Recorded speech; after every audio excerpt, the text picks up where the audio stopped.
Alors, bonjour, moi je m'appelle Audrey Paquet-Fré Maxime Bédard. et nous avons choisi comme thème pour les carnets la calligraphie chinoise, d'où le titre C'est du chinois. Alors, l'intérêt que nous avions pour ce thème, c'est parce que moi je suis allée visiter la Chine 2 fois déjà. Puis du côté de Maxime, il a juste accepté de me suivre sur ce sujet, donc je le remercie pour ça. Puis la plupart des objets que nous avons choisis pour ce carnet proviennent de la collection des Jésuites et celle du séminaire. Notre sujet, on trouvait qu'il y avait une certaine originalité par rapport à celui-ci, car on présente souvent la calligraphie comme un objet en soi. Alors, le présenter, la calligraphie sur un objet, on trouvait ça très intéressant comme approche. Puis c'est aussi un aspect de la société chinoise qui n'est peut-être pas très connu en Occident, qu'il y a beaucoup de calligraphie sur les objets. Donc, on trouvait ça intéressant de vous présenter ça cet après-midi. Donc, en premier lieu, en fait, ce qui a guidé notre recherche puis l'écriture de nos textes, ce qu'on voulait savoir, c'est pourquoi l'écriture est-elle si présente sur les objets qu'on a trouvés dans les collections. On s'est posé des questions et on a ressorti quelques points très intéressants. En premier lieu, il faut savoir qu'en Chine, la calligraphie est un art en soi. Elle est considérée art à part entière, comme peut l'être la peinture, par exemple. Également, compte tenu de la complexité du système d'écriture en Chine, il faut savoir que ce n'est pas tout le monde qui écrit. Donc, l'écriture n'est pas nécessairement accessible et on s'est demandé si elle n'était pas, à quelque part, une représentation du statut social ou, entre autres, de l'érudition de quelqu'un par l'objet. Finalement, on a découvert, en fait, que à des fins très, très pratiques, l'écriture est présente sur les objets pour, en fait, les documenter ou les identifier. Par exemple, à l'âge du bronze, on inscrivait des caractères sur les objets pour informer de qui avait commandé l'objet, qui l'avait fait et dans quel contexte, donc pour quel événement. D'ailleurs, les objets qu'on a trouvés qui sont présents dans le carnet varient là, de plusieurs époques. C'est des objets anciens qui vont jusqu'au 20e siècle. Notre recherche nous a conduit à consulter plusieurs écrits scientifiques, dont un très intéressant qui nous a ramené vraiment à l'origine de la création de l'écriture. Petite anecdote, on a découvert un mot en faisant nos lectures. En fait, ça date de la pyroscapulomancie. À moins que vous soyez des adeptes de ça, je serais bien étonné que vous connaissiez ça. En fait, ce que c'est l'interprétation des signes lorsqu'on chauffe à très haute température des os d'animal ou des carapaces. L'écriture est née de ça, en fait, c'est qu'on voulait avoir une représentation visuelle, une trace des oracles qui étaient faits à ce moment-là. Par la suite, c'est devenu des mandats royaux, de l'administratif, et plus tard, c'est rentré dans la sphère personnelle. Alors, on a séparé notre travail en 4 parties. Alors, la première, c'est au jour le jour. Donc, on a trouvé des objets associés au quotidien des Chinois, parce que ce qu'il faut savoir, c'est que c'est vraiment vrai. Il y a vraiment de la calligraphie sur pas mal tous les objets qui sont autour d'eux. Donc, ça rythme et ça régit un peu leur vie. Donc, ici, on a trouvé un jeu de mahjong. Comme vous voyez, les caractères qu'on voit sur le dessus, ce sont les chiffres. Ça, c'était... On pense que c'est peut-être les instructions qui viennent avec le jeu, mais on n'en est pas vraiment certain. Ça, c'est un étui à photo, encore une fois avec des inscriptions sur le dessus, donc ce qui est très intéressant. Nous, on écrit généralement sur nos photos directement, mais eux... ils ont un objet pour les mettre à l'intérieur et les identifier d'une certaine façon. La deuxième section que nous avons, c'est Made in China. Parce que, comme vous le savez tous, la plupart des objets que l'on achète proviennent de la Chine. Donc, on retrouve souvent l'étiquette Made in China. Et sur certains de nos objets, on avait retrouvé l'inscription de la boutique d'où provenait l'objet. Comme ici dans la balance d'opium, on a l'endroit d'où ça vient. Donc, on trouvait ça très intéressant que le fabricant ait décidé de mettre cette étiquette sur un objet.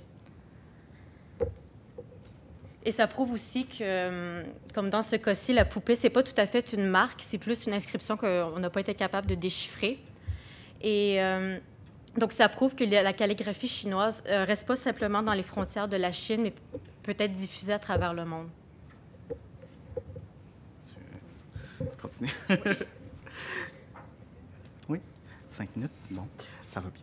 Les traits qui illustrent donc le troisième volet de notre carnet. En fait, ce qu'on voulait faire, c'est construire illustrer la construction d'un discours entre l'image et la calligraphie. Dans les cas présentés ici, les textes complètent l'image par la poésie ou, un peu plus loin, le discours politique. Voilà.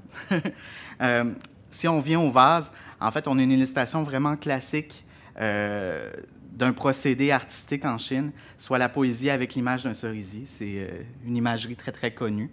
Donc, il y a ici souci d'agrémenter, voire d'accentuer le message poétique avec l'image, et les deux se parlent. Donc, il y a un dialogue qui se crée entre le mot et l'esthétisme. Au niveau de l'éventail, bien, on est vraiment plus au niveau d'un message politique. On a reconnu ici le premier ministre... La Première République de Chine en 1912. Voilà. Et il y a des symboles politiques, des drapeaux, et le texte est un petit peu plus gros, donc sensiblement, on peut peut-être penser qu'il y a un message politique sur cet éventail.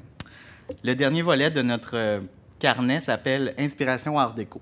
Parce que là, en faisant nos recherches et en demandant à des gens qui écrivent le chinois, on s'est rendu compte que plusieurs caractères qui n'étaient pas identifiables. Donc, ça nous a amené comme questionnement, est-ce que par l'esthétisme de l'écriture chinoise, on n'a pas tenté de la détourner et de l'utiliser à des fins purement esthétiques?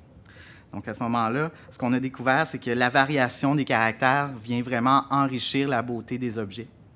Et si on va un peu plus loin dans la réflexion, on se rend compte aussi, pour le meuble, par exemple, que l'utilisation de symboles ramène à une tradition ancienne. Donc, on vient réactualiser des traditions, des symboliques présentes dans l'ancienne Chine, mais au goût du jour, parce que le même si vous apparaît ancien, date du 20e siècle. Finalement, pourquoi est-ce que ce carnet-là serait patrimonial? C'est notre question de base aussi. Bien, tout d'abord parce que le langage, grâce à l'écriture, en s'apposant sur l'objet, passe de l'immatériel au matériel, donc crée un lien vraiment entre deux patrimoines différents. On trouvait ça bien intéressant. Il y a également, par le carnet, une proposition différente de réflexion sur les objets qui, malgré le fait qu'ils viennent de Chine, sont somme toute assez disparates. Ce qui les rassemble, ben, c'est la narration qu'on a créée par rapport à l'écriture. Et finalement, l'écriture chinoise est quand même très importante en Asie parce qu'elle a influencé également l'écriture coréenne et l'écriture japonaise. Donc, il y a quelque chose à se rappeler avec ça. Puis on peut aussi dire que ces objets-là sont aussi importants pour les communautés chinoises d'ici, comme pour la balance d'opium. Comme j'ai dit plus tôt, elle venait d'un canton en Chine, mais on l'a retrouvée dans un quartier à Montréal. Donc, il y avait un geste conscient d'emmener cet objet à Montréal pour garder un attachement au pays.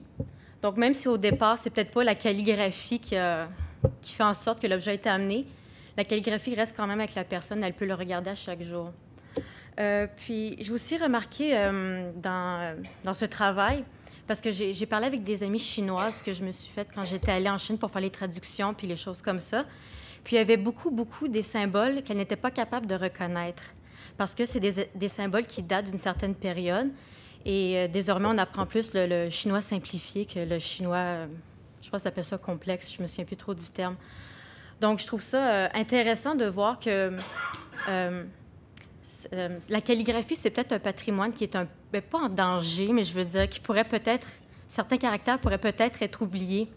Et je trouve que ce serait vraiment dommage. Donc, voilà. Tout l'intérêt de faire ce carnet.